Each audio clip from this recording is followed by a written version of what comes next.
हिंदी साहित्य प्रेमियों का हिंदी साहित्य की क्लास में आपका हार्दिक स्वागत अभिनंदन। हम पढ़ रहे हैं जो आपका यूजीसी नेट एग्ज़ाम है अभी 2018 नहीं 2024 में जो अभी हो रहा है जून में। तो देखिए उससे संबंधित जो भी महत्वपूर्ण क्वेश्चन बनते हैं, हमारे सामने जितने भी क्वेश्चन आते हैं महत्वपूर्ण, वो हम करवा रहे हैं आपको। देखिए जो आज आपका इकाई 1 है हिंदी भाषा और उसका विकास, उससे संबंधित 100 महत्वपूर्ण क्वेश्चन हैं। हम ये तो नहीं कह सकते आपको कि कंप्लीट इसी में से आएंगे, लेकिन जो आप मेरे साथ पढ़ेंगे इनसे आपको और क्वेश्चन भी ज्ञात होंगे और आपका रिवीजन भी हो जाएगा। देखिए आज का हमारा पहला क्वेश्चन है, ईरानी महाभारत काल से ही भारत को हिंद कहने लगे थे। ईरानी थे वो महाभारत काल से ही भारत को हिंद कहने लगे थे, यह कथन किसका है? तो देखिए जॉर्ज ग्रियर्सन, राहुल शंकरचान, हेमचंद्र, पंडित रामनरेश त्रिपाठी। तो देखिए जो पंडित रामनरेश त्रिपाठी हैं ये कह रहे हैं कि ईरानी महाभारत काल से ही भारत को हिंद कहने लगे थे। किसका कथन है? तो ये रामनरेश त्रिपाठी जी का। अगला है, विश्व की भाषाओं को मुख्यतः कितने भाषा परिवारों में बांटा गया है? देखिए जो विश्व की भाषाएं हैं उनको मुख्यतः 12 भाषा रूपों में बांटा गया है। कितने परिवारों में बांटा गया है? 12 भाषा परिवारों में बांटा गया है। हम बता देते हैं आपको। पहला है भारोपीय, जिसे भारत और यूरोपीय, द्रविड़, चीनी, सेमेटिक, टेमेटिक, आग्नेय Ural, Bantu, red Indian, Caucasus, सूडानी तथा बुशेमन, और 12 भारतीय जो परिवार है उनके समूह में इनको बांटा गया है। ठीक। अगला है, हिंदी किस भाषा परिवार के अंतर्गत आती है? तो हिंदी जो भारोपीय भाषा है इसके अंतर्गत आती है। ठीक है। द्रविड़ है जो हमारा दक्षिण भारत है वहाँ पे बोली जाती है। अगली है, भारतीय आर्य भाषाएं किस भाषा परिवार के अंतर्गत आती हैं? तो देखिए भारोपीय परिवार के अंतर्गत आती हैं। यहाँ पे पूछा है कि हिंदी किस भाषा परिवार के अंतर्गत आती है? तो भारोपीय परिवार के अंतर्गत। अगर आपसे क्वेश्चन दूसरी साइड से ये पूछा जाए कि भारतीय आर्य भाषा किस भाषा परिवार के अंतर्गत आती है? तो भारोपीय परिवार के अंतर्गत आती है। प्राचीन भारतीय आर्य भाषा कौन सी है? तो देखिए वैदिक संस्कृत है वो प्राचीन भारतीय आर्य भाषा है। क्या है? वैदिक संस्कृत। अगर आपको पता हो तो देखिए जो हमारी भाषाएं हैं वो प्राचीन भारतीय आर्य भाषा, मध्यकालीन आर्य भाषा और आधुनिक आर्य भाषा। प्राचीन भारतीय आर्य भाषा उनको दो भागों में बांटा गया था, वैदिक संस्कृत और लौकिक संस्कृत। ठीक है। फिर उसके बाद में आती हैं आपकी जो मध्यकालीन जो भारतीय आर्य भाषा है वो, उसमें आती है पाली, प्राकृत और अपभ्रंश। फिर उसके बाद में आती हैं आपकी आधुनिक कालिक आर्य भाषाएं। ठीक है।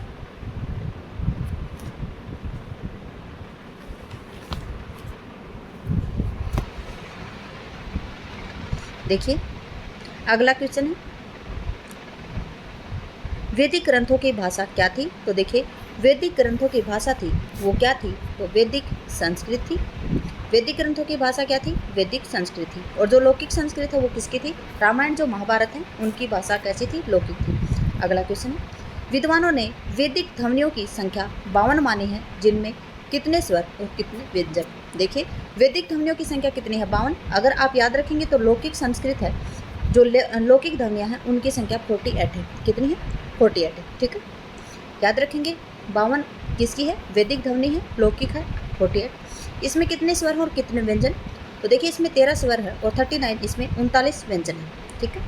अगला है, लौकिक संस्कृत से संबंधित निम्न में से कौन सा कथन असत्य है? आपसे पूछा जा रहा है जो लौकिक संस्कृत से संबंधित निम्न में से कौन सा कथन असत्य है? तो देखिए लौकिक संस्कृत में केवल 48 वर्ण रह गए थे। बिल्कुल ठीक है, क्योंकि लौकिक संस्कृत में 48 वर्ण ही रह गए थे।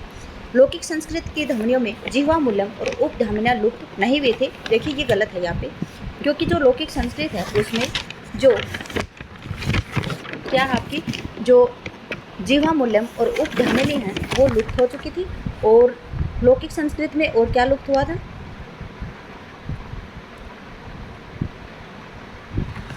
जो आपका इस प्रकार से लिखते हैं इसको अड़ा बोलते हैं। जैसे आप लिखते हैं ना खेल, खेल में जो ये अड़ा आता है ये, और एक था अड़ा। ठीक है। तो ये जीवा मूल्यम जो उपध्वनियाँ लुप्त हैं वो हो गई थी। आगे है देखिए रामायण, महाभारत, अष्टाध्यायी, पुराण आदि ग्रंथों की संख्या लौकिक संस्कृत हुई थी। अभी मैंने इसमें बताया था आपको, इस क्वेश्चन में भी बताया था कि जो लौकिक संस्कृत है वैदिक जो पुराण है, देखिए यहाँ पे हम दोबारा बता देते हैं, यहाँ पे एक क्वेश्चन आया था कि वैदिक ग्रंथ किस में है, वैदिक संस्कृत में, और लौकिक संस्कृत में कौन से हैं? जो महाभारत है आपका, रामायण है, अष्टाध्यायी है, पुराण है, आदि क्या है? लौकिक संस्कृत में। तो ये भी आपका बिल्कुल ठीक है। लौकिक संस्कृत में वैदिक संस्कृत की अपेक्षा क्रिया रूपों और धातु रूपों में विशेष अंतर आ गया था, तो बिल्कुल ये भी ठीक है। लौकिक संस्कृत में वैदिक संस्कृत की अपेक्षा क्रिया रूपों और धातु रूपों में विशेष अंतर आ गया था, तो आपका डी भी ठीक है, सी भी ठीक है, और आपका ए भी ठीक है, ए भी ठीक है, सी भी ठीक है। और असत्य पूछा आपसे, तो असत्य है जीवामूलम उपधाम्य लुप्त नहीं हुए थे, जबकि इसमें लुप्त हो चुके थे। अगर आपको सही में पूछेंगे तो आप लिखेंगे कि जीवामूलम और उपधाम्य थे, वो लुप्त हो गए थे, ठीक है। अगला है मध्यकालीन भारतीय आर्य भाषा का काल क्या था? जो मध्यकालीन भारतीय आर्य भाषा है उसका 500 ईस्वी पूर्व से 1000 ईस्वी तक था, ठीक है। 500 ईस्वी पूर्व से 1 ईस्वी तक थी पाली, 1 ईस्वी से 500 ईस्वी, 1 ईस्वी से 500 ईस्वी तक थी आपकी प्राकृत, और 500 ईस्वी से 100 ईस्वी तक, 1000 ईस्वी तक थी आपकी अपभ्रंश, ठीक है। प्रथम प्राकृत भाषा को क्या कहा जाता है? तो प्रथम प्राकृत भाषा को पाली कहा जाता है।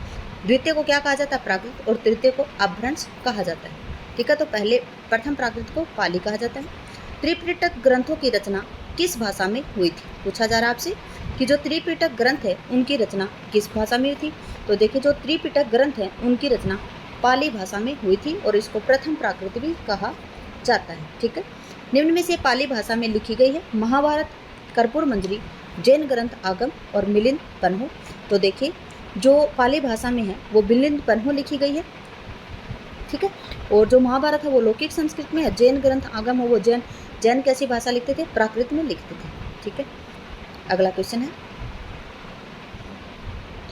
सदनीति व्याकरण के रचनाकार कौन है? तो देखिए अग्रवंश है वो सदनीति व्याकरण के। मोगलान ने मोगलान व्याकरण लिखी, कच्चान ने कच्चान व्याकरण लिखी थी, नाम से थी, जबकि जो अग्रवंश है उन्होंने सदनीति व्याकरण लिखी थी, और मोगलान ने मोगलान व्याकरण, कच्चान ने कच्चान व्याकरण लिखी थी। अगला है कच्चान व्याकरण किस भाषा में लिखा गया? तो कच्चान व्याकरण पाली भाषा में लिखा गया, ठीक है। किस भाषा में? पाली भाषा में।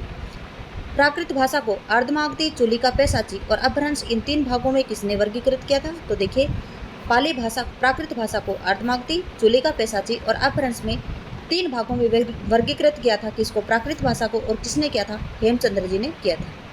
निम्न में से किस भाषा का संबंध मगध के मध्यवर्ती देश से था? प्राकृत का था, शोरसेनी प्राकृत का, और अर्धमागधी प्राकृत और मागधी प्राकृत। तो देखिए जो मध्यवर्ती देश हैं वहाँ पे अर्धमागधी प्राकृत से संबंध था इनका। अगला है मार्कंडे ने मागधी की उत्पत्ति किससे बताई है? तो देखिए मार्कंडे साहब ने जो मागधी की उत्पत्ति बताई है वो शोरसेनी प्राकृत से बताई है। अगला है जैन धर्म के उपदेशों में संकलन आगम कहाँ जाता है? इन उपदेशों की भाषा क्या थी? देखिए जो जैन धर्म के उपदेश हैं उनका संकलन जहाँ पे होता था उनको क्या कहा जाता? आगम। और इन उपदेशों की भाषा कैसी थी? तो अर्धमागधी प्राकृत थी। कैसी थी? अर्धमागधी प्राकृत। र के स्थान पर ल का उच्चारण किस प्राकृत में देखने को मिलता है? शोरसेनी प्राकृत में, अर्धमागधी में, मागधी में, प्रथम में।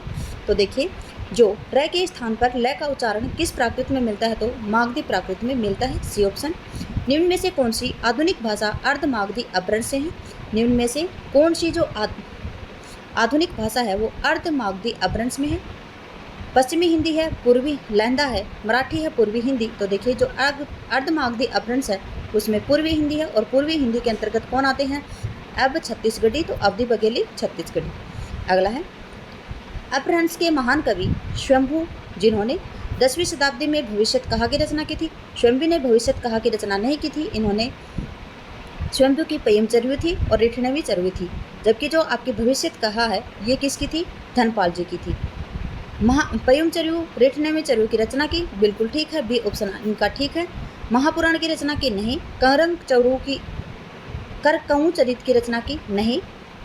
करकऊ चरित की भी इनके नाम से करकऊ नाम था, उन्होंने की थी, लेकिन यहाँ पे पयम चरयू और रिठनवी चरयू स्वयंभू ने की थी, ठीक है।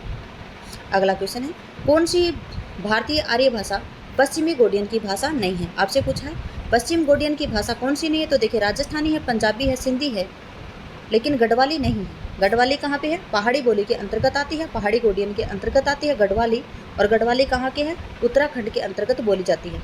हिंदी की भाषा, अगला क्वेश्चन है हिंदी भारत के बहुसंख्यक लोगों की भाषा होने के पश्चात भी इनका क्षेत्र संपूर्ण भारत में नहीं है, क्योंकि केवल उत्तरी पश्चिमी क्षेत्र में हिंदी प्रदेश कहा जाता है। बिल्कुल उत्तरी पश्चिमी जो क्षेत्र में 10 राज्य हैं उनकी भाषा कैसी है? हिंदी है। राजनीतिक स्वार्थ हितों के कारण इसे कुछ ही राज्यों की मान्यता प्राप्त है। यही आपका ऑप्शन है ये, ठीक है बी। दक्षिण भारत में हिंदी भाषी लोगों की संख्या कम है, बिल्कुल ठीक है। दक्षिण भारत में हिंदी भाषी लोगों की संख्या कम है क्योंकि वहाँ पे कन्नड़, तेलुगु, मलयालम, मराठी ऐसी भाषाएं बोली जाती हैं या फिर इंग्लिश को यूज किया जाता है। आर्यों का प्रभुत्व संपूर्ण देश में नहीं था, बिल्कुल आर्यों का प्रभुत्व है वो संपूर्ण देश में नहीं था। तो देखिए आप बी ऑप्शन आपका ठीक आएगा एकदम। निम्न में से कौन सी बोली पूर्वी हिंदी की नहीं है? पूर्वी हिंदी में कौन सी आती है? अवधी आती है, बघेली आती है, छत्तीसगढ़ी। अभी मैंने आपको बताया था, आप छत्तीसगढ़ी नाम से इसकी ट्रिक याद करेंगे। आप छत्तीसगढ़ी, तो अवधी, बघेली, छत्तीसगढ़ी पूर्वी हिंदी के अंतर्गत आती है, लेकिन कौन सी नहीं आती है? बुंदेली नहीं आती। बुंदेली आपसे पूछे किसके अंतर्गत आती है, तो जो शोरसेनी अपभ्रंश है उसके अंतर्गत आती है। कन्नौजी, बुंदेली, बांगरू जिसे हरियाणवी भी कहते हैं, कोरवी जिसे खड़ी बोली भी कहते हैं, और राजस्थानी। ठीक है, अगला क्वेश्चन है, देखिए अगला क्वेश्चन है आज का। निम्न में से कौन सी बोली पश्चिमी हिंदी की नहीं है? कन्नौजी है, ब्रज भाषा है, अवधी है, कोरवी। तो अभी मैंने आपको बताया था पश्चिमी हिंदी के अंतर्गत कौन सी आती है? पश्चिमी शोरसेनी पश्चिमी हिंदी के अंतर्गत कन्नौजी आती है, ब्रज भाषा कोरवी, बांगरू आती है और एक आती है बुंदेली। ठीक है, तो देखिए अवधि नहीं आएगी। अवधि किसके अंतर्गत आएगी? पूर्वी हिंदी के अंतर्गत आएगी। पूर्वी हिंदी में कौन कौन सी आती है? अवधी, बघेली, छत्तीसगढ़ी। बेटा, गाड़ी जैसे द्वित व्यंजनों का प्रयोग किस बोली के प्रमुख विशेषता है? तो देखिए बेटा, गाड़ी आदि बोली जो बोली जाती हैं वो पश्चिमी हिंदी की खड़ी बोली में बोली जाती हैं। कहाँ पे बोली जाती हैं? जो पश्चिमी हिंदी की खड़ी बोली है वहाँ पे बोली जाती हैं। पूर्वी हिंदी की बघेली बोली है, इसमें व के स्थान पे ब हो जाता है। जैसे आवा का आवा हो जाएगा। विशेषण के साथ है का प्रयोग होता है, जैसे सुंदर विशेषण है, क्या है? सुंदर विशेषण है और उसके साथ में हा का प्रयोग होगा तो सुंदर हा हो जाएगा। अगला है पश्चिमी हिंदी की ब्रज भाषा। जो पश्चिमी हिंदी की ब्रज भाषा है ये आगरा में बोली जाती है और पूर्वी हिंदी की अवधी बोली। ठीक है, ब्रज भाषा आप जानते हैं, ब्रज भाषा कहाँ पे? सूरदास जी ने जितना भी प्रयोग किया वो ब्रज भाषा के अंतर्गत है। और पूर्वी हिंदी की अवधि रामचरितमानस जी की जो अवधी भाषा है उसके अंतर्गत आती है। निम्नलिखित में से किस बोली को जॉर्ज ग्रियर्सन ने बांगरू कहा है? तो देखिए बांगरू मैंने आपको काफ़ी बार बताया किसको, हरियाणवी बोली का नाम क्या है? बांगरू है। किसने, अगर आपसे पूछे कि हरियाणवी बोली है उसका बांगरू नाम किसने दिया था, तो जॉर्ज ग्रियर्सन साहब ने दिया था। ऐसे नहीं सोचेंगे मैं इतना जल्दी क्यों पढ़ा रही हूँ। अगर आप स्लो करना चाहिए तो वीडियो को आप यूट्यूब के माध्यम से स्लो भी करके पढ़ सकते हैं। बुंदेलखंड क्षेत्र में बुंदेली बोली बोली जाती है। यह बोली उत्तर प्रदेश की में कहाँ बोली जाती है? देखिए बुंदेलखंड क्षेत्र में बुंदेली बोली जाती है, लेकिन आपसे पूछे कि यह उत्तर प्रदेश में कहाँ बोली जाती है, तो कहाँ पे बोली जाती है? ये झांसी और उरई में बोली जाती है। झांसी और उरई में कौन सी बोली बोली जाती है? तो बुंदेलखंडी बोली जाती है। मिर्ज़ापुर और बांदा में कौन सी बोली बोली जाती है? तो याद रखेंगे बघेली। कानपुर और हरदोई में कन्नौजी बोली जाती है। लखनऊ और बहराइच में अवधी बोली बोली जाती है। निम्न में से कन्नौजी का क्षेत्र कौन सा है? तो कन्नौजी का क्षेत्र फर्रुखाबाद और हरदोई है। देखिए कन्नौजी का क्षेत्र कौन सा है? तो कन्नौजी का क्षेत्र फर्रुखाबाद और हरदोई है। भागलपुर और पटना में मगही बोली जाती है। सुल्तानपुर और गाजीपुर में भोजपुरी बोली जाती है। मथुरा वाराणसी में ब्रज भाषा बोली जाती है। अगला है, निम्न में से राजस्थानी हिंदी की बोली है मारवाड़ी है, मेवाती है, ढूंढाड़ी। तो ये सभी है क्योंकि राजस्थानी के अंतर्गत मारवाड़ी भी आती है, मेवाती भी और ढूंढाड़ी भी आती है और उसके सिवा हाड़ौती भी आती है। हाड़ौती है वो दक्षिण पूर्वी क्षेत्र में बोली जाती है। ठीक है, मारवाड़ी कहाँ पे बोली जाती है? तो मारवाड़ी अजमेर, जैसलमेर। और मेवाड़ का क्षेत्र, मेवाड़ कहाँ पे है? उदयपुर साइड में मेवाड़ क्षेत्र बोला जाता है। मेवाती है ये कहाँ पे बोली जाती है? तो अलवर भरतपुर में मेवाती बोली जाती है। और ढूंढाड़ी कहाँ पे बोली जाती है? तो जयपुर के आसपास बोली जाती है वो ढूंढाड़ी बोली बोली जाती है। आगे है, चरणदास जी की शिष्या दयाबाई और सहजोबाई राजस्थान की हिंदी में किस बोली की रचना करती थी? तो देखिए ये मेवाती में करती थी। और मेवाती कहाँ पे है? तो मेवाती आप सभी को पता होगा, मेवाती है अलवर और भरतपुर की साइड पे। ढूंढाड़ी मारवाड़ी ये मैंने आपको बता दिया है। बिहारी हिंदी की कौन सी बोली बिहार के अधिक उत्तर प्रदेश राज्य में बोली जाती है? देखिए बिहारी हिंदी की कौन सी बोली है जो बिहार के अतिरिक्त कहाँ पे बोली जाती है? उत्तर प्रदेश के राज्य में बोली जाती है। तो कौन सी है? जो भोजपुरी है ये कहाँ पे बोली जाती है? बिहार के अलावा उत्तर प्रदेश में भी बोली जाती है। ठीक है, अगला क्वेश्चन है, निम्न में से कौन सा क्षेत्र मैथिली भाषा के अंतर्गत आता है? जो मैथिली बोली है इसके अंतर्गत कौन सा आता है? तो दरभंगा, शिवहर और पूर्णिया ये मैथिली बोली के अंतर्गत आता है। अगला है, पहाड़ी हिंदी का विकास किससे हुआ है? पहाड़ी हिंदी का विकास किससे हुआ है? तो पहाड़ी हिंदी का विकास खस प्राकृत से हुआ है। किससे हुआ? खस प्राकृत से। शोरसेनी प्राकृत से कौन सा हुआ? तो देखिए जो राजस्थानी है, कहाँ पे, जो पश्चिमी बोली है उसका विकास हुआ है। अर्धमागधी से किसका विकास है? तो पूर्वी हिंदी का विकास हुआ है। जबकि मागधी से कौन सी है? बिहारी, उड़िया, बंगला और असमिया। ठीक है, अगला क्वेश्चन है, निम्नलिखित में से किन भाषाओं को मध्यकाल के साहित्यिक भाषाओं का दर्जा प्राप्त है? तो देखिए जो ब्रज भाषा है और अवधी है, इसको जो मध्यकालीन में जो साहित्य लिखा गया था, मध्यकाल में किसमें, जो देखिए अपना जो भक्ति काल है उसके अंतर्गत, वो मध्यकाल के अंतर्गत आता है। ठीक है, और मध्यकाल के अंतर्गत भी कौन सा था? पूर्व मध्यकाल में आता है। तो देखिए जो मध्यकाल के अंतर्गत जो साहित्यिक भाषाएं हैं उनका भाषा कौन सी थी?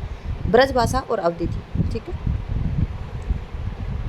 रीति काल के अंतर्गत भी ब्रज भाषा यूज में ली जाती थी।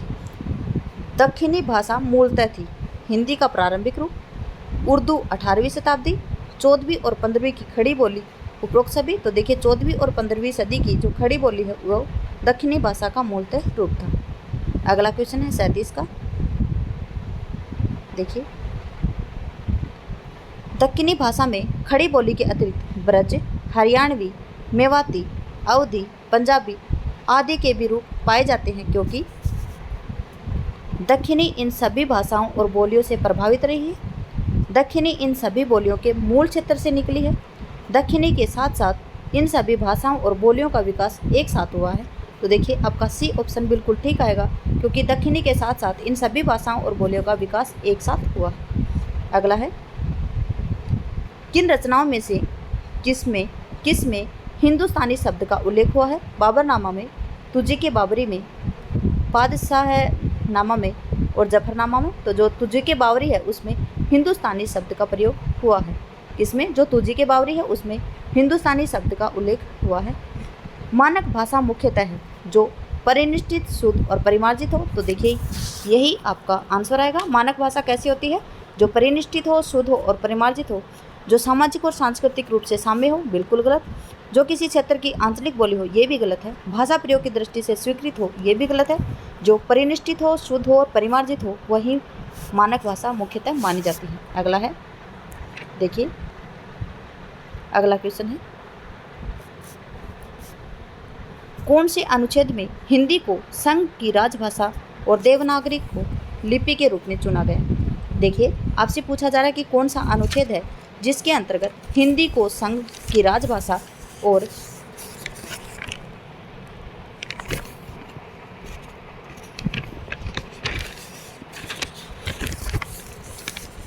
एक मिनट,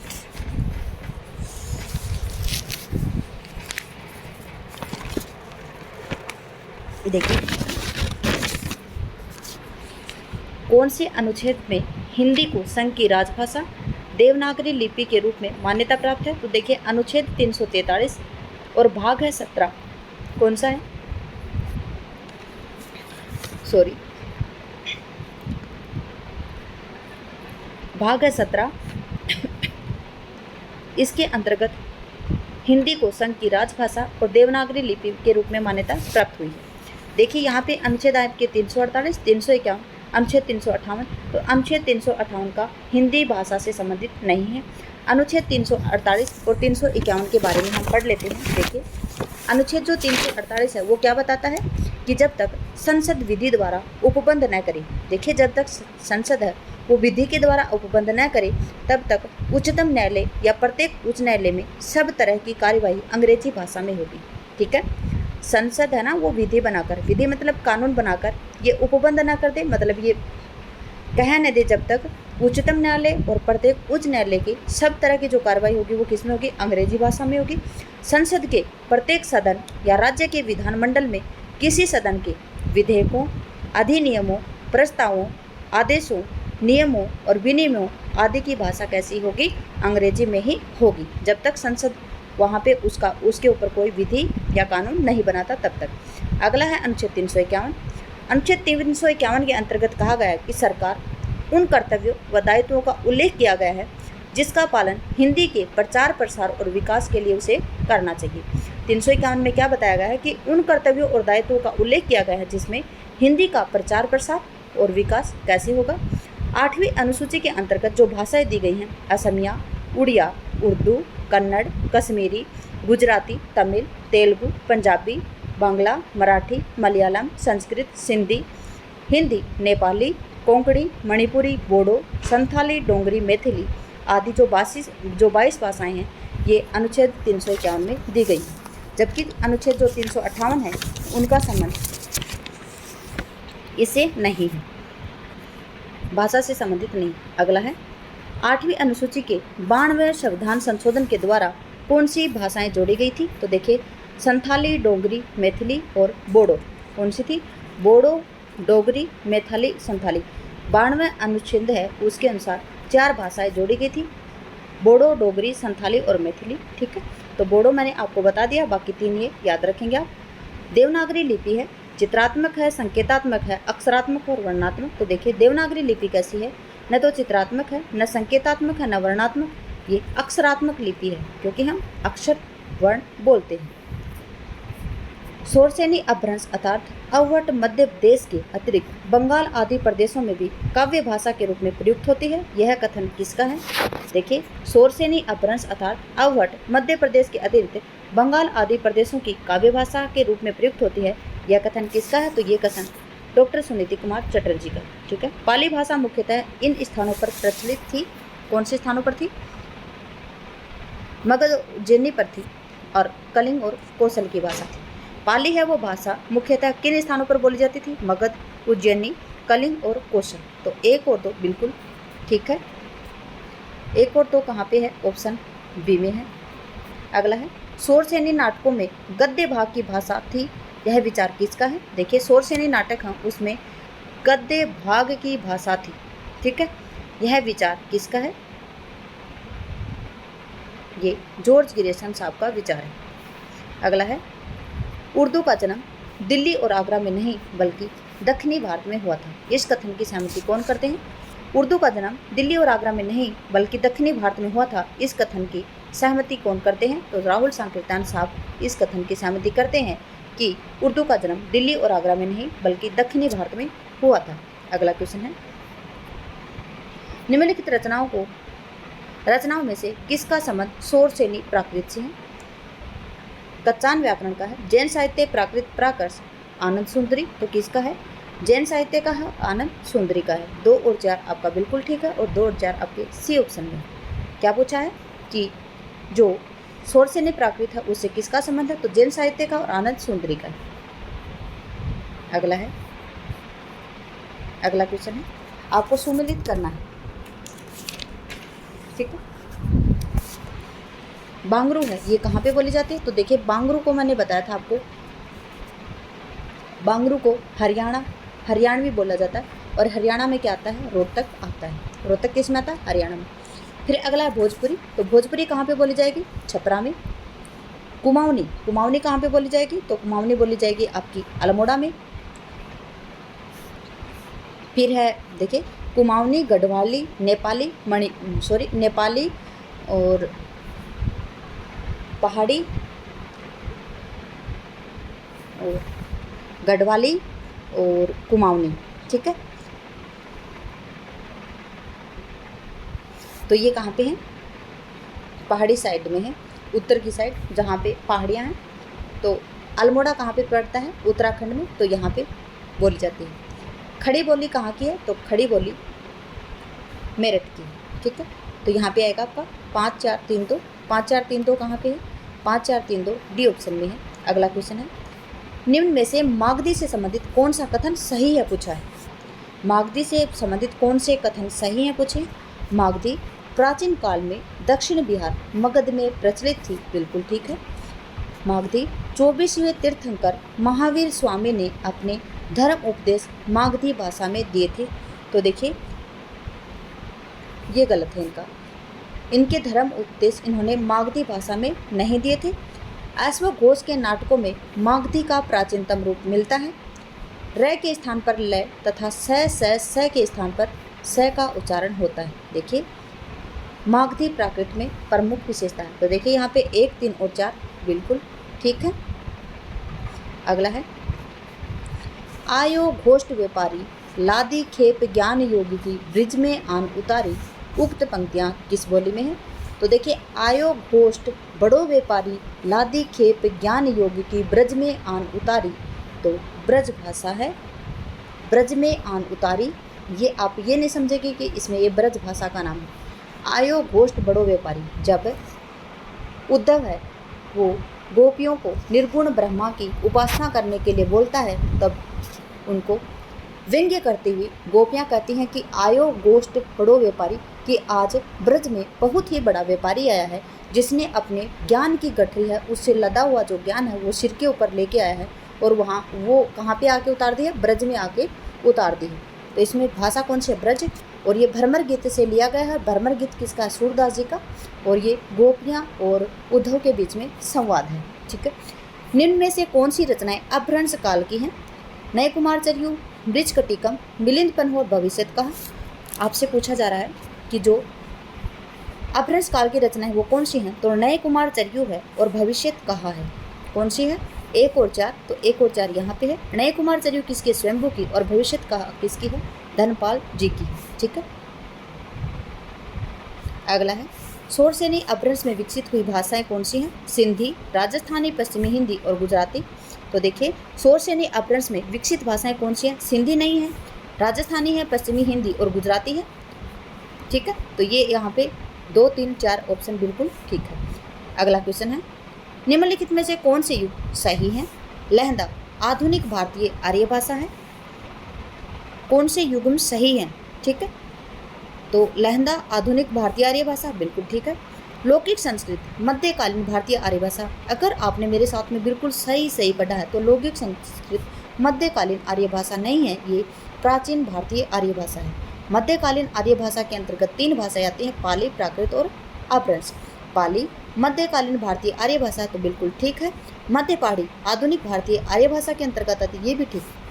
2 ऑप्शन आपका गलत है, जबकि 1, 3, 4 एकदम सही है और 1, 3, 4 बी ऑप्शन है। ठीक है। अगला है कालक्रम के अनुसार निम्नलिखित भाषाओं का सही अनुक्रम बताएंगे। संस्कृत आती है, अपभ्रंश, पाली, प्राकृत नहीं। देखिए पहले संस्कृत, फिर पाली, फिर प्राकृत, फिर अपभ्रंश। ये देखते हैं हम कहाँ पे है? संस्कृत, पाली, प्राकृत और अपभ्रंश। ये सी ऑप्शन में आपका सी ऑप्शन बिल्कुल ठीक है। अगला क्वेश्चन है कालक्रम के अनुसार निम्नलिखित रचनाओं का सही अनुक्रम है। पहले ऋग्वेद, त्रिपिटक, प्राकृत प्रकाश और जैन ग्रंथागम। तो ये आपका ए ऑप्शन है ठीक है। अगला है साहित्य रचना के आधार पर कालक्रम के अनुसार निम्नलिखित भाषाओं और बोलियों का सही अनुक्रम है। देखिए सबसे पहले कौन सी आती है? अपभ्रंश, फिर ब्रज भाषा, फिर अवधि, फिर खड़ी बोली। अपभ्रंश, ब्रज भाषा, अवधि और खड़ी बोली। इस प्रकार से आप याद करेंगे कि जो अपभ्रंश है ये मध्यकालीन आर्य भाषा के अंतर्गत आती है। और देखिए जो ब्रज भाषा है, अवधि है और खड़ी बोली, ब्रज भाषा किसके अंतर्गत आती है? तो ये पश्चिमी हिंदी के अंतर्गत आती है। खड़ी बोली भी पश्चिमी हिंदी के अंतर्गत आती है। अवधि है ये पूर्वी हिंदी के अंतर्गत आती है। ठीक है।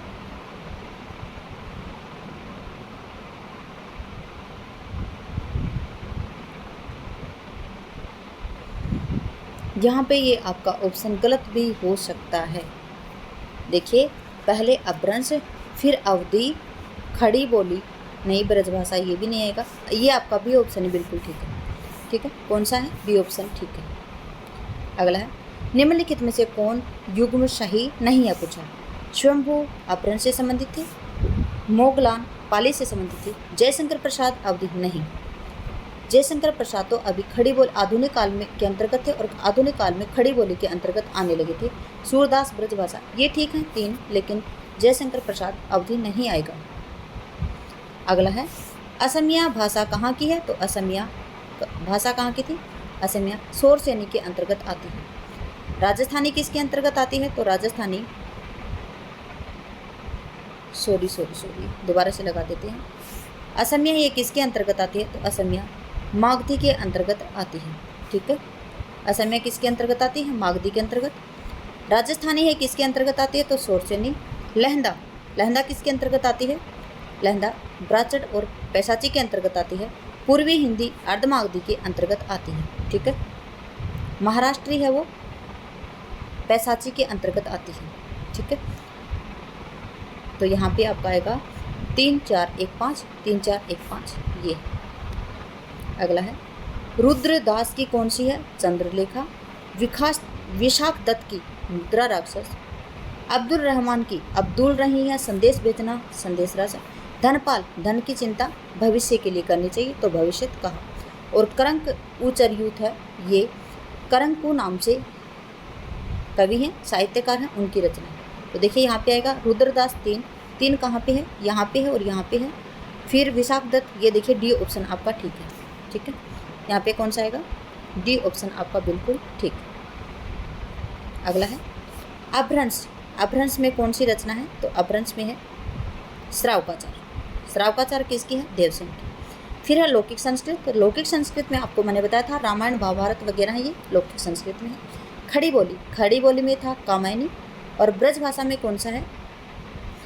ब्रज भाषा में है आपका सुजान सागर। पद्मावत किस में है? तो देखिए पद्मावत है ये अवधी भाषा में है। किस में है? अवधी भाषा में है। ठीक है, मलिक मोहम्मद जायसी का है पद्मावत और ये अवधी भाषा में है। तो देखिए यहाँ पे उत्तर लगाएंगे हम 5 1 4 3 5 1 4 3 आपके ए ऑप्शन में है। अगला क्वेश्चन है, देखिए अगला क्वेश्चन है 61। भोरे भोरे आयल छी छड़ी। तो ये किस में है? ये मैथिली भाषा में है। देखिए 1 मिनट पहले हम क्वेश्चन का आंसर भी साथ में देख लो। भोए भोए आयल सी छड़ी, ये कहाँ पे है? मैथिली भाषा का है। बैठ शिला की शीतल छाह खड़ी बोली। या आगे रस कथा प्रकाश हो, ये किसकी है? ये ब्रज भाषा में है। और भोग भोज जस माना, ये किससे संबंधित है? तो ये अवधि से संबंधित है। और यहाँ पे 4 1 3 2 बिल्कुल ठीक है। अगला है, देखिए बुंदेली है, यहाँ कहाँ पे बोली जाती है? तो झांसी और जालौन की बोली है। फिर है अवधि। अवधि कहाँ पे बोली जाती है? तो अवधि लखीमपुर खीरी फैजाबाद। मारवाड़ी कहाँ पे बोली जाती है? किशनगढ़ और सिरोही। जबकि ब्रज भाषा कहाँ पे बोली जाती है? तो आगरा और मथुरा। तो यहाँ पे 2 5 4 1 2 5 1 4 कहाँ पे है? तो 2 5 4 1 आपके सी ऑप्शन में। अगला क्वेश्चन है, देखिए मैथिली भाषा में कौन रचना करते थे? तो देखिए मैथिली भाषा में मैथिली बोली में यात्री रचना।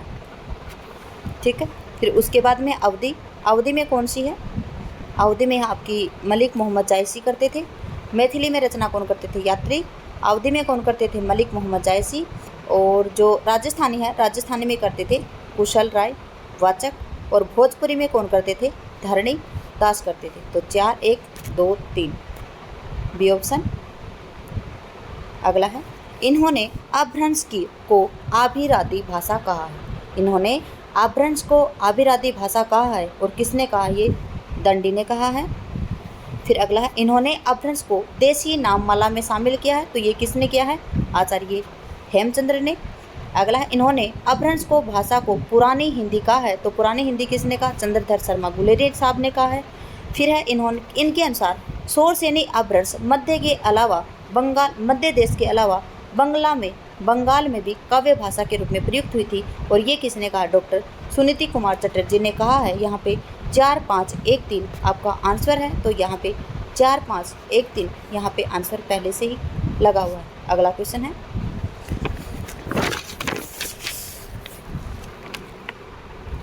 अगला क्वेश्चन है, निम्नलिखित में से कौन सा युग सही नहीं है? हम आपको बताएंगे सही क्यों नहीं है। पश्चिमी हिंदी है वो शोरसेनी के अंतर्गत आती है। फिर है पूर्वी हिंदी, ये अर्धमागधी प्राकृत के अंतर्गत आती है। राजस्थानी हिंदी ये ब्राचट के अंतर्गत आती है। ये गलत है, क्योंकि जो राजस्थानी हिंदी है ये शोरसेनी अपभ्रंश के अंतर्गत आती है, न कि ब्राचट अपभ्रंश के अंतर्गत। ठीक है, और पहाड़ी हिंदी है ये खस प्राकृत के अंतर्गत आती है। ठीक है,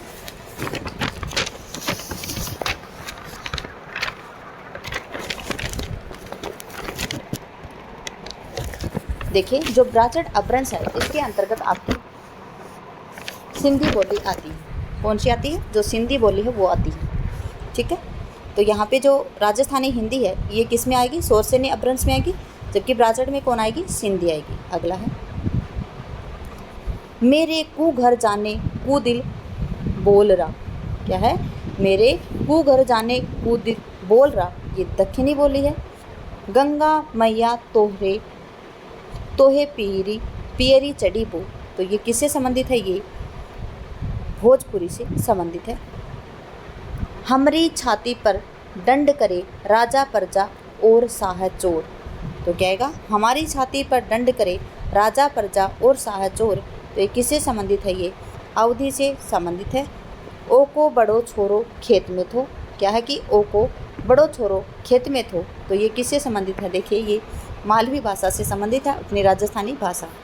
4 3 2 1 4 3 2 1 कहाँ पे है? आपके ए ऑप्शन में है। अगला है, गढ़वाली कहाँ की भाषा है? तो गढ़वाली टिहरी की भाषा है। कुमाऊनी हमने पढ़ा था, कहाँ की भाषा है? तो कुमाऊनी बागेश्वर की भाषा है। अवधी कहाँ की है? तो अवधी अयोध्या की है। और भोजपुरी कहाँ की है? तो भोजपुरी वाराणसी की है। तो आपका 5 4 3 2 5 4 3 2 आपका ए ऑप्शन में है। अगला क्वेश्चन है, हाड़ौती कहाँ पे है? तो हाड़ौती राजस्थान के अंतर्गत आती है। बघेली बघेली कहाँ पे आती है? तो बघेली मध्य प्रदेश के अंतर्गत आती है। अगली है गढ़वाली, तो गढ़वाली कहाँ के अंतर्गत आती है? उत्तराखंड के अंतर्गत आती है। और कन्नौजी कन्नौजी कहाँ पे आती है? तो कन्नौजी उत्तर प्रदेश के अंतर्गत आती है। तो देखिए यहाँ पे आएगा आपका 3 4 1 2 3 4 1 2 कहाँ पे है? 3 4 1 2, देखिए सी ऑप्शन के अंतर्गत है 3 4 1 2। अगला क्वेश्चन है, पूर्व से पश्चिम की ओर जाते हुए भाषाओं का सही क्रम है। देखिए पूर्व से पश्चिम की ओर मैथिली, अवधी, ब्रज और हरियाणवी। मैथिली कहाँ पे बोली जाती है? अवधी कहाँ पे? ब्रज और हरियाणवी। तो देखिए भारत के नक्शे में इस प्रकार से हम बना लेते हैं भारत का नक्शा। इधर बोली जाती है मैथिली, फिर अवधी, फिर ब्रज यहाँ पे आगरा के आसपास, दिल्ली के आसपास, और यहाँ हरियाणवी बोली जाती है हरियाणा के अंतर्गत। ठीक है, पश्चिम से पूर्व की ओर जाते समय भाषाओं का सही क्रम क्या है? देखिए पंजाबी है तो पंजाब है, ये पाकिस्तान से सटा हुआ है। फिर कोरवी है, ये कहाँ पे है? खड़ी बोली। कोरवी को क्या बोला जाता है? खड़ी बोली बोला जाता है। और अवधी भोजपुरी, तो ये बिल्कुल ठीक है, आपका पंजाबी सबसे पहले आएगी। अगला क्वेश्चन है, देखिए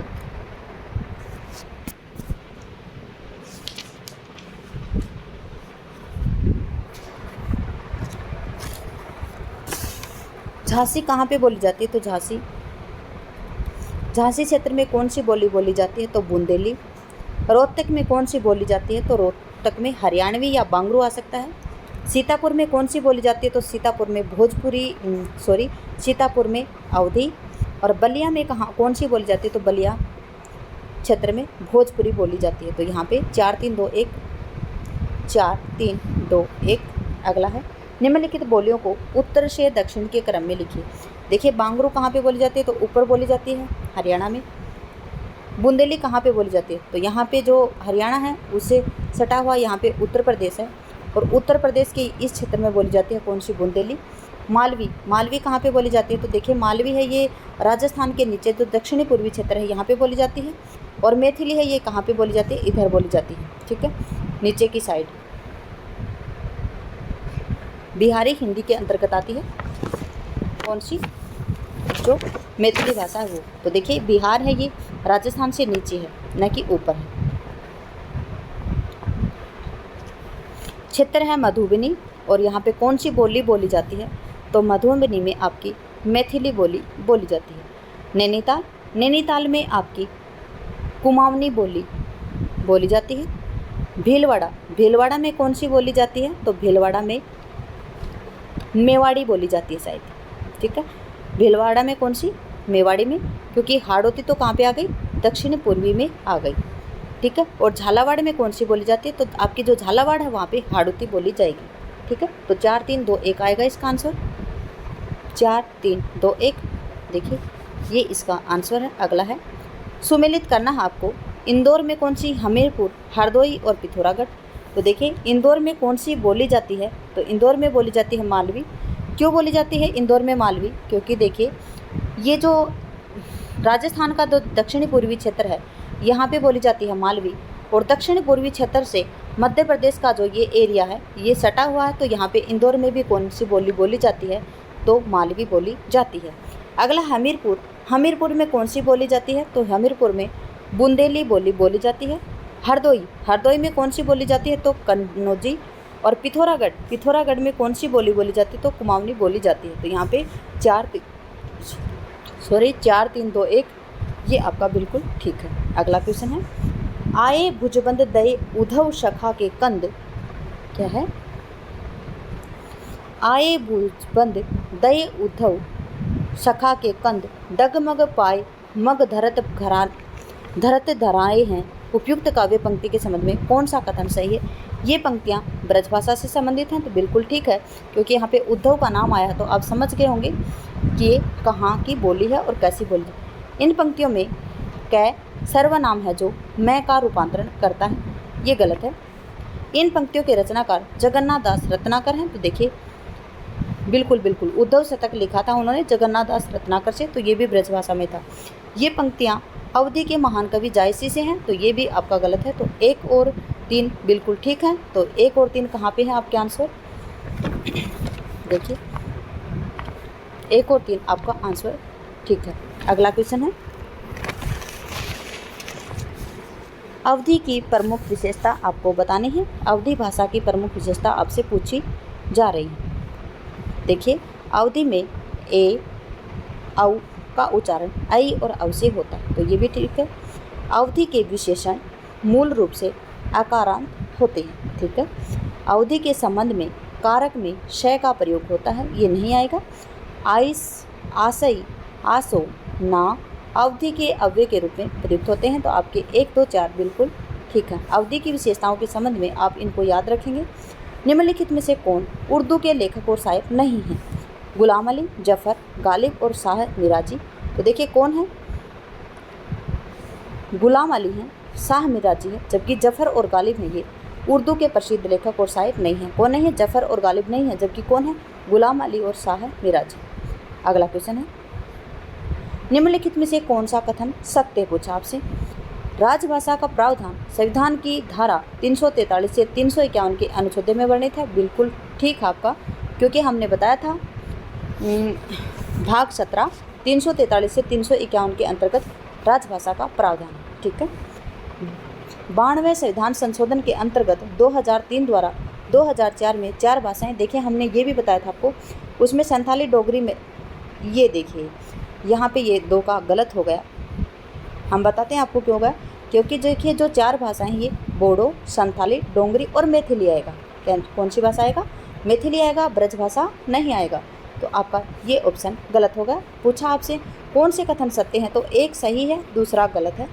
अनुच्छेद 210 के अनुसार प्रांतों में राज्य विधानमंडलों की कार्य राजभाषा, देखिए प्रांतीय राजभाषाओं में 210 है, और जो केंद्र में जो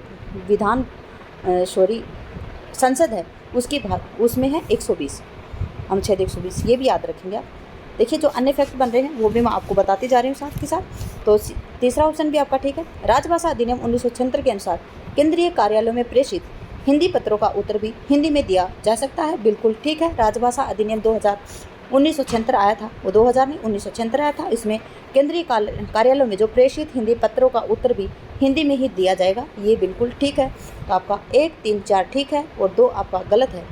1 3 4 कहाँ पे है? डी ऑप्शन में। अगला है, निम्न में से कौन सा हिंदी का संचार माध्यम है? इंटरनेट है, BBC न्यूज़ है, हॉलीवुड है, बॉलीवुड है। तो देखिए कौन है? इंटरनेट है, और क्या दिया गया है? बॉलीवुड है। कौन है? बॉलीवुड और इंटरनेट है। हॉलीवुड कहाँ का है? हॉलीवुड अगर आपको पता हो तो अमेरिका का है ये, और इसमें अंग्रेजी का प्रश्न होता है। और BBC न्यूज़, इसमें भी हिंदी का संचार नहीं होता है। तो इंटरनेट और बॉलीवुड दोनों आपका आंसर आएगा। अगला है देवनागरी। देखिए पहले मैं आपको क्वेश्चन समझा देती हूँ। देवनागरी लिपि की विशेषताएं। देखिए देवनागरी लिपि अक्षरात्मक, बिल्कुल ठीक है। देवनागरी लिपि में सभी ध्वनियों को अंकित करने की क्षमता है, बिल्कुल ठीक है ये बात। देवनागरी लिपि में मूक वर्ण की समस्या है, क्या है, जो देवनागरी लिपि है इसमें मूक वर्ण की समस्या है, ये गलत है। देवनागरी लिपि में प्रत्येक ध्वनि के लिए एक निश्चित वर्ण है, ये भी आपका बिल्कुल ठीक है। तो 1 2 4 बिल्कुल ठीक है, जबकि 3 आपका गलत है। 1 2 4 बिल्कुल ठीक है। अगला है, निम्नलिखित देवनागरी लिपि के मानकीकरण से संबंधित कौन सा कथन सत्य नहीं है, पूछा है। पंचम अक्षरों के लिए अनुस्वार का प्रयोग किया जाता है, बिल्कुल ठीक है। जो आपका न है, मैं है, इन सभी के लिए अनुस्वार का प्रयोग किया जाता है, ऐसे लाइन के ऊपर अनुस्वार लिखा जाता है, ठीक है। संयुक्त अक्षर वर्णों का प्रयोग जो का तो होना चाहिए, शिरोरेखा का प्रयोग अनिवार्य नहीं। देखिए, शिरोरेखा का प्रयोग अनिवार्य नहीं, ये कथन गलत है। और पूछा क्या है, सत्य नहीं है, क्योंकि शिरोरेखा का प्रयोग कहाँ नहीं होता है, जो गुजराती भाषा उसके अंतर्गत नहीं होता है, जबकि हमारी जो देवनागरी लिपि है उसके अंतर्गत शिरोरेखा का प्रयोग होता है। तो आपका सी ऑप्शन गलत है। अगला क्वेश्चन है, आपको किस में उत्तर देना है। क्वेश्चन को हम समझ लेते हैं, पहले किस प्रकार से उत्तर देना है। निम्नलिखित स्थान का स्थापना दी गई है और तर्क दिया गया है, उनको ध्यानपूर्वक पढ़कर अगर आप ए ऑप्शन देंगे तो ए और आर दोनों सही है, अगर बी ऑप्शन देंगे तो ए सही है, आर गलत है, अगर आप सी ऑप्शन देंगे तो ए गलत है, आर सही है, जबकि आप डी उत्तर देंगे तो ए और आर दोनों ही गलत है, ठीक है। तो देखते हैं हम पहला क्वेश्चन। देखिए, भारोपीय समूह है विश्व का अत्यंत विस्तृत भाषा परिवार है। देखिए, जो भारोपीय समूह है ये विश्व का अत्यंत विस्तृत ही क्या सबसे बड़ा भाषा परिवार है। कौन सा, भारोपीय परिवार, बिल्कुल ठीक है। इस भाषा परिवार में भारतीय शाखा की भारतीय आर्य भाषा कहा जाता है। तो देखिए, आपका स्थापना तो बिल्कुल यहाँ पे ठीक है। चलिए देखते हैं हम तर्क। हिंदी भारतीय आर्य भाषा होने के कारण भारोपीय समूह के अंतर्गत आती है, बिल्कुल ठीक है। हिंदी भारतीय जो आर्य भाषा होने के कारण भारोपीय समूह के अंतर्गत आती है, क्योंकि हिंदी जो हमारी आर्य भाषा है वो भारोपीय समूह के अंतर्गत ही आती है। तो आपका ए ऑप्शन यहाँ पे सही है, और ए ऑप्शन के अंतर्गत ए और आर आपका स्थापना भी ठीक है और तर्क भी आपका बिल्कुल ठीक है। अगला क्वेश्चन है, ऐतिहासिक दृष्टि से हिंदी प्रदेश में 5 प्राकृत भाषाएं थी। अपभ्रंश है शोरसेनी, अर्धमागधी, मागधी और खस। तो बिल्कुल ठीक है। जो ऐतिहासिक दृष्टि से हिंदी प्रदेश में जो 5 प्राकृतें हैं उसके अंतर्गत अपभ्रंश भी आती है, शोरसेनी भी आती है, अर्धमागधी भी आती है, मागधी भी आती है और खस भी आती है, ठीक है।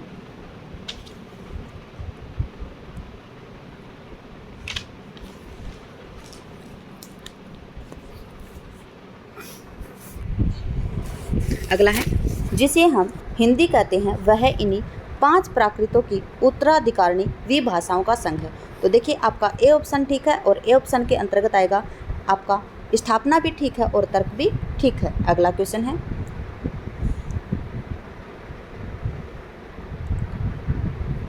मारवाड़ी राजस्थान के पश्चिमी भाग की बोली है। तो ठीक है, देखिए, मारवाड़ी है वो राजस्थान के पश्चिमी भाग की बोली, अतः इसे पश्चिमी राजस्थानी भी कहते हैं, बिल्कुल ठीक है। पुरानी मारवाड़ी को डिंगल कहा जाता था। हिंदी साहित्य का आदिकालीन वीर गाथा काव्य उसी भाषा के अंतर्गत है। जो आदिकालीन वीर गाथा काव्य कौन सा था, पृथ्वीराज रासो, और उसकी भाषा डिंगल और पिंगल दोनों। तो देखिए, ये आपका ए ऑप्शन सही है और ए ऑप्शन में आपका स्थापना भी ठीक है और तर्क भी आपका ठीक है। अगला क्वेश्चन है, भाषा विज्ञान की दृष्टि से अवधी और बघेली में कोई अंतर नहीं है। देखिए, अगर भाषा विज्ञान की दृष्टि से देखें तो जो अवधी और बघेली है उसमें कोई अंतर नहीं है, क्योंकि ये पूर्वी हिंदी, अब जो अर्धमागधी अपभ्रंश है उससे विकसित हुई है पूर्वी हिंदी, और पूर्वी हिंदी के अंतर्गत आती है अवधी बघेली छत्तीसगढ़ी। ये अवधी बघेली दोनों भाषाएं ये पूर्वी हिंदी के अंतर्गत आती है। बघेली का केंद्र मध्य प्रदेश का रीवा क्षेत्र है, अतः इसे रीवाई भी कहा जाता है, ठीक है। तो आपका स्थापना भी ठीक है और तर्क भी दोनों ही इसका ठीक है। अगला क्वेश्चन है, सर्वप्रथम महादेव गोविंद रानाडे ने लिपि सुधार समिति का गठन किया था, बिल्कुल ठीक है। डॉक्टर श्याम सुंदर दास ने पंचमाक्षर के स्थान पर अनुस्वर का प्रयोग करने का सुझाव दिया था। दोनों तर्क आप याद रखेंगे। देखिए, स्थापना और तर्क ही नहीं है, यहाँ पे 2 क्वेश्चन भी बन रहे हैं आपके कि सर्वप्रथम महादेव गोविंद रानाडे ने लिपि सुधार समिति का गठन किया था। दूसरा है श्याम सुंदर दास ने जो पंचम अक्षर हैं उसके स्थान पर अनुस्वार का प्रयोग करने का सुझाव दिया था। और आपका ए और बी दोनों ही, आपका जो ए तर्क है स्थापना है और आर तर्क है वो दोनों ही ठीक है। अगला है, स्थापना है आपकी वर्णनात्मक लिपि समय श्रम स्थान सभी दृष्टिकोणों से उपयुक्त नहीं है। देखिए जो आपकी जो वर्णनात्मक लिपि है, हमारी लिपि कैसी है, अक्षरात्मक लिपि है, और जो वर्णनात्मक लिपि है वो श्रम स्थान सभी दृष्टिकोणों से उपयुक्त नहीं है। अगर आपको पता हो वर्णनात्मक लिपि कौन सी होती है, जो अंग्रेजी होती है वो आपकी वर्णनात्मक लिपि है, ठीक है। यह अधिक स्थान घेरती है, अंग्रेजी को आपको पता है कि ये ज़्यादा स्थान घेरती है, तो ये आपका ए ऑप्शन ठीक है। इसमें स्थापना भी ठीक है और तर्क भी ठीक है। अगला क्वेश्चन है, हिंदी ने अपभ्रंश की सारी प्रवृत्तियों को नहीं अपनाया। देखिए हिंदी ने अपभ्रंश की सारी प्रवृत्तियों को नहीं अपनाया है, ये आपका ए ऑप्शन है वो स्थापना है, ये गलत है क्योंकि हिंदी ने अपभ्रंश की सभी प्रवृत्तियों को अपनाया है। संस्कृत, पाली, प्राकृत आदि संयोगात्मक भाषाएं थी। तो देखिए जो संस्कृत, पाली, प्राकृत है ये आदि संयोगात्मक भाषाएं थी, ये आपका ठीक है। तो यहाँ पे क्या आएगा, आपकी स्थापना है ये गलत है और आपका तर्क क्या है, सही है। अगला है, खड़ी बोली आकार बहुला होती है। तो देखिए खड़ी बोली है वो आकार बहुलाई होती है, इसमें अधिकांशतः आकारांत शब्दों का प्रयोग नहीं होता है। देखिए क्या होती है, ये आकार बहुला होती है और इसमें अधिकांशतः जो आकारांतक शब्दों का प्रयोग नहीं होता। तो आप दिमाग लगाइए इस बात का, जो खड़ी बोली है वो आकार बहुला होती है, तो और तर्क में क्या दिया, जो अधिकांशतः आकारांतक शब्दों का प्रयोग नहीं होता, ये कैसे होगा। तो देखिए ए इसका जो ए यहाँ पे गलत है, यहाँ पे बी आएगा कि आपका जो स्थापना है वो गलत है और जो आपका तर्क है वो बिल्कुल ठीक है, ठीक है। सॉरी, जो आपकी स्थापना है वो सही है और आपका जो तर्क है वो क्या है, गलत है। तो यहाँ पे बी ऑप्शन आएगा। स्थापना, ब्रज भाषा पश्चिमी हिंदी की बोली है। देखिए जो ब्रज भाषा है ये पश्चिमी हिंदी की बोली है, ये बिल्कुल ठीक है। इसका जन्म शोर से नहीं अपभ्रंश से हुआ है। तो देखिए आपकी स्थापना भी ठीक है और तर्क भी आपका ठीक है। राजस्थानी हिंदी की बोली मेवाती मेवात क्षेत्र में बोली जाती है और ये मेवात क्षेत्र कौन है, अलवर भरतपुर का क्षेत्र है, क्योंकि यहाँ पर मेव जाति निवास करती है। तो देखिए आपका स्थापना और तर्क दोनों ही बिल्कुल ठीक है। अगला क्वेश्चन है, 14 सितंबर 1950 को भारतीय संविधान में हिंदी को मान्यता दी थी। 14 सितंबर को प्रतिवर्ष हिंदी दिवस मनाया जाता है।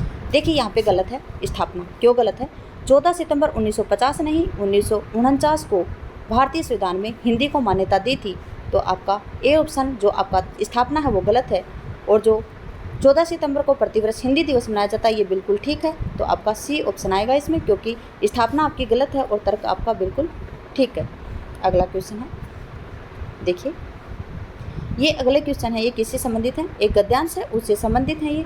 तो आप इसको स्वयं पढ़ेंगे, मैं आपको नहीं पढ़ाने वाली हूँ, ठीक है। देखिए यहाँ पे वीडियो को रोककर आप पढ़ सकते हैं और इनके क्वेश्चन भी आप लगा सकते हैं। देखिए ये मैं आपको बता देती हूँ यहाँ पे,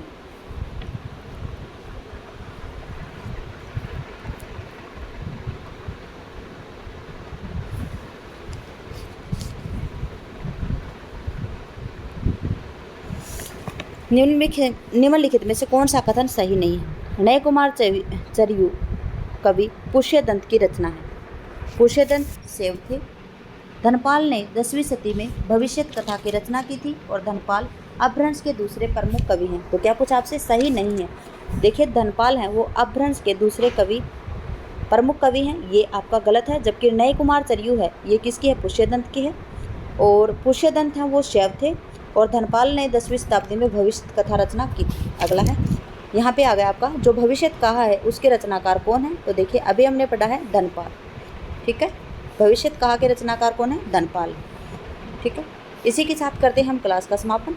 क्लास में बने रहने के लिए आपका धन्यवाद। आपका दिन शुभ रहे। जय हिंद, जय भारत। 1 मिनट।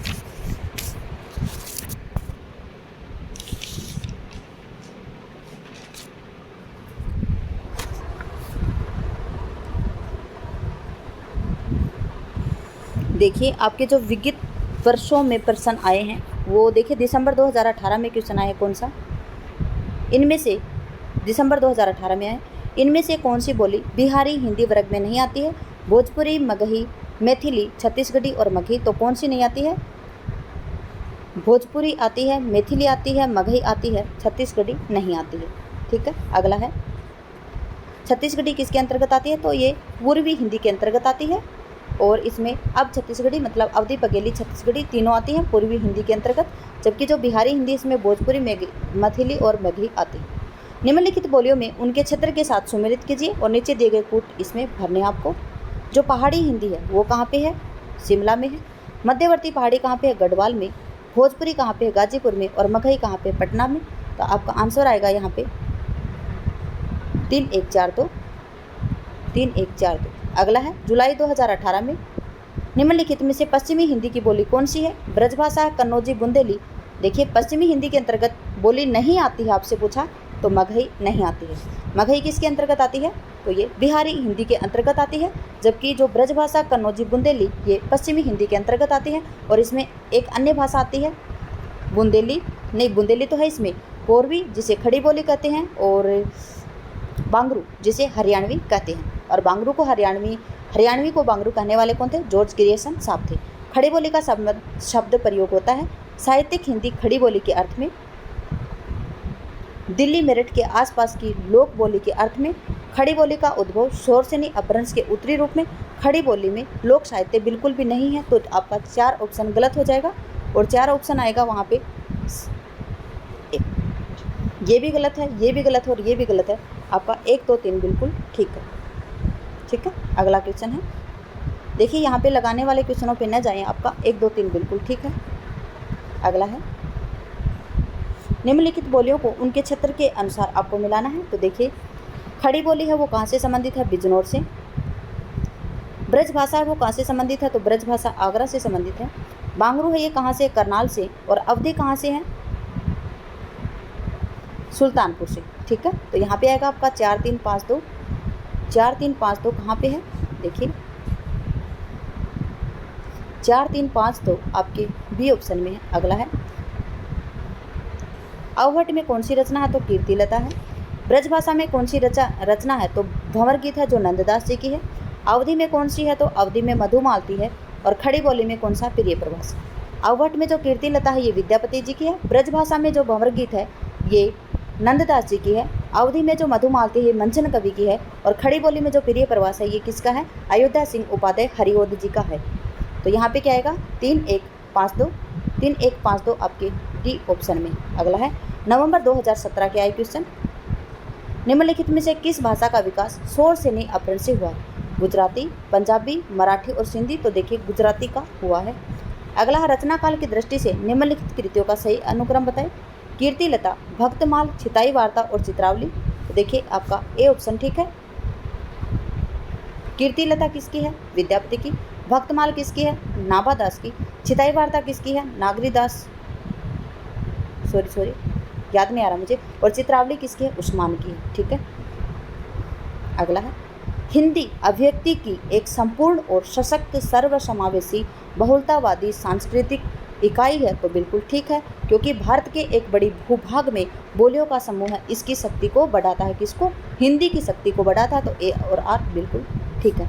2017 में आए हैं, ईसा की किस शताब्दी में अपभ्रंश का व्यवहार लोक भाषा के अर्थ में होने लगा था? तो देखिए 9वीं शताब्दी के अंतर्गत होने लगा था। ठीक है, किसके अंतर्गत होने लगा था? 9वीं शताब्दी के अंतर्गत होने लगा था। अगला क्वेश्चन है, अगला है जुलाई 2016 के क्वेश्चन, रचनाकार की दृष्टि के अनुसार कवियों का सही अनुक्रम है। स्वयंभू, पुष्यदंत, अद्यमान, हेमचंद्र। स्वयंभू है 783 मतलब 8वीं शताब्दी के। पुष्यदंत है 10वीं शताब्दी। अद्यमान है 10वीं शताब्दी। और हेमचंद्र हैं 11वीं शताब्दी। तो कौन सा आएगा? C option. डिंगल कवियों की वीर गाथाएं, निर्गुण संतों की वाणियाँ, कृष्ण भक्तियाँ, रागानुराग भक्ति मार्ग के साधकों के पद, राम भक्त और वैधि भक्ति मार्ग के उपासकों की कविताएं, सूफी साधना के पुष्ट मुसलमान कवियों का एक ऐतिहासिक हिंदू कवियों के रोमांस और रीति काव्य में 6 धाराएं अपभ्रंश कविता का स्वाभाविक विकास है। यह कथन किसका है? और देखिए ये स्वाभाविक विकास स्वाभाविक कहाँ पर भी आएगा? तो हजारी प्रसाद द्विवेदी आपका आंसर आएगा। अगला पूछा जा रहा आपसे, दिसंबर 2015 में इनमें से किस बोली का बिहारी हिंदी से संबंध नहीं है? तो बिहारी हिंदी से कौन सा नहीं है?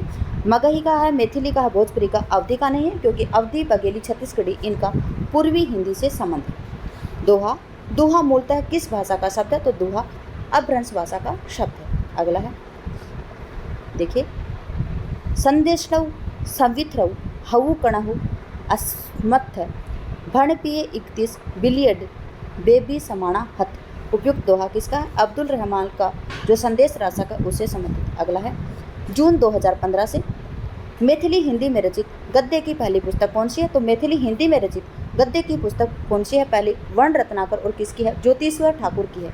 उक्ति व्यक्ति प्रकरण है ये शौरी दामोदर कवि का है। राहुल वेल है वो रोड़ा कवि की है।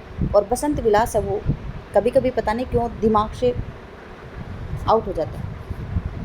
हिंदू मग पर पाँव न राख्यो का बहुते जो हिंदी भाखो, ये अवधि का है और ये आप याद रखेंगे किसका है? नूर मोहम्मद की रचना है जो अनुराग बासुरी 1964 की है, उससे लिया गया। देखिए कभी कभी याद आ जाती है और कभी कभी बातें चली जाती हैं। हिंदू मग पर पाँव न राख्यो क्या बहुते जो हिंदी भाखो, ये नूर मोहम्मद की रचना पंक्तियाँ हैं। और किससे हैं ये? भूल गई मैं, अभी अभी बताया था। अनुराग बासुरी जो पश्चिमी हिंदी की दो बोली दिसंबर 2014 पश्चिमी हिंदी की दो बोलियों का सही उगम है। कनौजी अवधी, ब्रज बघेली, छत्तीसगढ़ी बांगरू, खड़ी बोली बुंदेली। ये बिल्कुल ठीक है क्योंकि जो अवधी बघेली छत्तीसगढ़ी है ये पूर्वी हिंदी के अंतर्गत आती है और तीनों हिंदियाँ पश्चिमी हिंदी में दिखा दी गई। बिल्कुल ये तीनों ऑप्शन गलत हैं, जबकि सही कौन सा है? D option. अगला क्वेश्चन है आपका, देखिए अर्धमागधी अपभ्रंश से विकसित बोली कौन सी है? तो अर्धमागधी से कौन सी है? अवधी बघेली छत्तीसगढ़ी। अर्धमागधी अपभ्रंश से कौन सी बोली आती है? पूर्वी हिंदी आती है। कौन सी आती है? पूर्वी हिंदी। और पूर्वी हिंदी में कौन सी? अवधी बघेली छत्तीसगढ़ी, तो कौन सी आएगी? बघेली। जबकि बांगरू ब्रजभाषा और भोजपुरी, देखिए बांगरू और ब्रजभाषा ये किस में है? पश्चिमी हिंदी के अंतर्गत। और जो भोजपुरी है ये बिहारी हिंदी के अंतर्गत आती है। आपको एक एक चीज़ ऐसी याद होनी चाहिए टकाटक, बिल्कुल। निम्नलिखित में से किस भाषा को संविधान की अष्टम सूची में सम्मिलित नहीं किया गया है? तो डोगरी है, मणिपुरी है, मैथिली है। जबकि किसको नहीं किया गया है? छत्तीसगढ़ी को नहीं किया। देखिए डोगरी, मैथिली, संथाली और बोडो है, इसको 92वें संविधान संशोधन के द्वारा। और जो नेपाली, मणिपुरी, कोंकणी है इनको 2003 में नेपाली, मणिपुरी, कोंकणी है इनको 71वें संविधान संशोधन के द्वारा शामिल किया गया था। ठीक है। पुष्यदंत का प्रबंध काव्य कौन सा है? तो रिठनेव चरु और जो परियम चरु है ये शंभू का है। नय कुमार चरयू है ये नय कुमार चरयू, जसहर चरयू और महापुराण ये किसका है? पुष्यदंत का है। और भविष्य कथा किसकी है? धनपाल जी की। तो देखिए पुष्यदंत का प्रबंध काव्य कौन सा है? नय कुमार चरयू। देखिए मैं क्वेश्चनों को इसी प्रकार से क्वेश्चन की मैं पूरी व्याख्या करके डेली पढ़ती हूँ। कहीं पर भी मुझे क्वेश्चन मिल जाते हैं उनकी पूरी व्याख्या करके मैं पढ़ती हूँ। तो देखिए जो रिठनेवी चरयू है और परियम चरयू है किसकी है? शंभू की है। नय कुमार चरयू पुष्यदंत का प्रबंध काव्य पूछा, तो देखिए यहाँ पर नय कुमार दिया है, उसके साथ में मैंने जसहर चरयू और महापुराण ये दोनों भी लिख दिए। और भविष्य कहा किसकी है? धनपाल जी की है। ठीक है। अगला है इनमें से कौन सी बोली आकार बहुल्य नहीं है? खड़ी बोली, ब्रजभाषा, बुंदेली और कन्नौजी। तो देखिए जो खड़ी बोली है ये आकार बहुल्य नहीं है। ठीक है। 22 का क्वेश्चन है ये। अगला है जून 2014 में आए हुए क्वेश्चन। अवधि का विकास किस अपभ्रंश से हुआ? तो अवधि है इसका अर्धमागधी से हुआ है। ठीक है। अवधि का किसके हुआ? अर्धमागधी। और अर्धमागधी है किसके अंतर्गत आ रही? पूर्वी के अंतर्गत। और जो अब छत्तीसगढ़ी, तो अवधि, बघेली और छत्तीसगढ़ी ये किसके अंतर्गत आती हैं? अर्धमागधी की जो पूर्वी हिंदी है उसके अंतर्गत आती है। महाराष्ट्रीय अपभ्रंश उससे मराठी भाषा का। शोरसेनी से हुआ है, कौन सी है ये? शोरसेनी से हुआ है राजस्थानी, गुजराती, पंजाबी और पहाड़ी। और मागधी से कौन सी हुई है? पढ़ा था मैंने, याद नहीं आ रहा। इनमें से कोई किसको संविधान की अष्टम अनुसूची में सम्मिलित नहीं किया गया? तो देखिए डोगरी को किया गया, मैथिली, असमिया, ब्रजभाषा को नहीं किया गया है। ठीक है।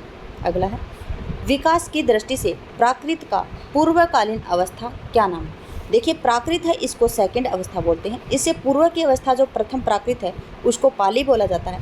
इसके बाद की अवस्था जो तीसरी प्राकृत है उसको क्या बोला जाता है? अपभ्रंश बोला जाता है।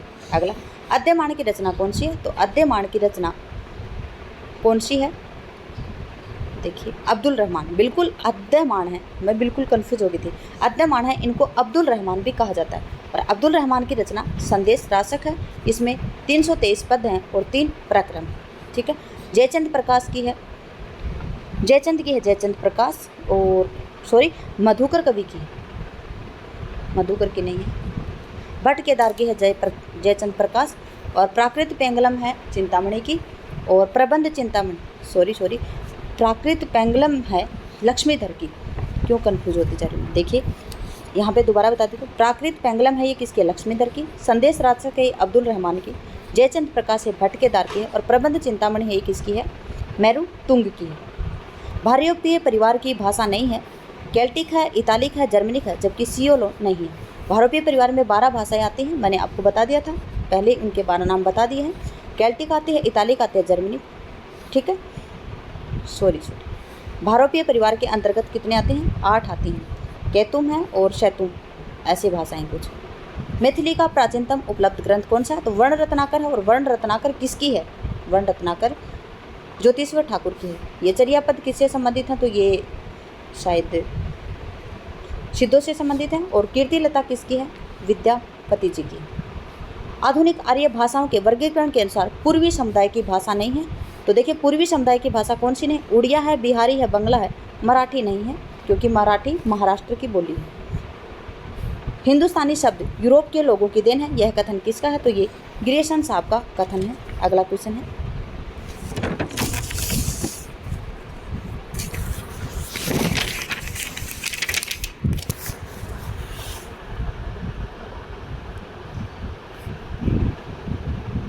इसके बाद भी नहीं क्वेश्चन शायद, हाँ आज का अंतिम क्वेश्चन होगा शायद ये। पश्चिमी हिंदी के अंतर्गत नहीं आता है। पश्चिमी हिंदी में बांगरू आती है, कन्नौजी आती है, बुंदेली आती है, और कौन सी आती है, ब्रज आती है, और एक हरियाणवी आती है। क्या होती है, हरियाणवी।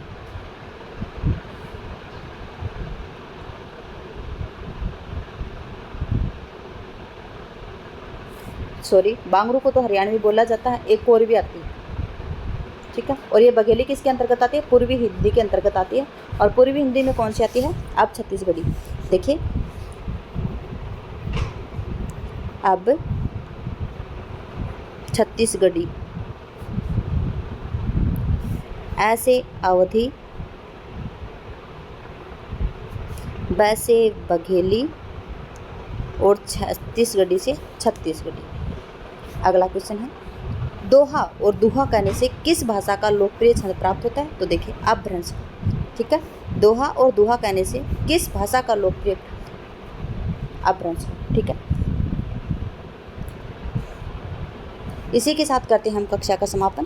क्लास में बने रहने के लिए आपका धन्यवाद। आपका दिन शुभ रहे। जय हिंद, जय भारत, जय जवान, जय किसान। प्रणाम।